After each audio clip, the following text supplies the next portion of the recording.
এক সময় গ্রামের মধ্যে একটা গরিব ছেলে বাস করত, যে কিনা বিভিন্ন ধরনের ছবি আঁকতে অনেক বেশি পছন্দ করত।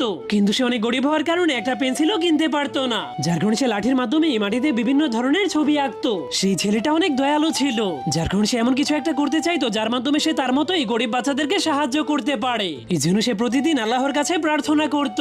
কিন্তু একদিন হঠাৎ করে একজন অচেনা বৃদ্ধ লোক এসে তাকে একটা পেন্সিল উপহার দেয়, আর তাকে বলে এটা একটা জাদুময় পেন্সিল, এটা দিয়ে তুমি যাই আঁকবে তাই জীবন্ত হয়ে যাবে, এবং এটার মাধ্যমে তুমি গরিব মানুষদেরকেও সাহায্য করতে পারবে। যা শুনে ছেলেটা অবাক হয়ে পেন্সিলটাকে টেস্ট করার জন্য একটা আমের ছবি এঁকে দিলে সেই আমটা বাস্তবে পরিণত হয়ে যায়। এমনকি একটা কুকুরের ছবি আঁকলেও সেখানে একটা জীবন্ত কুকুর চলে আসে। এরপর থেকে ছেলেটা সেই পেন্সিল দিয়ে গ্রামের গরিব মানুষদেরকে সাহায্য করতে শুরু করে দেয়। গ্রামের গরিব মানুষদের যাই দরকার হতো ছেলেটা ওই পেন্সিল দিয়ে তাদেরকে তাই বানিয়ে দিত।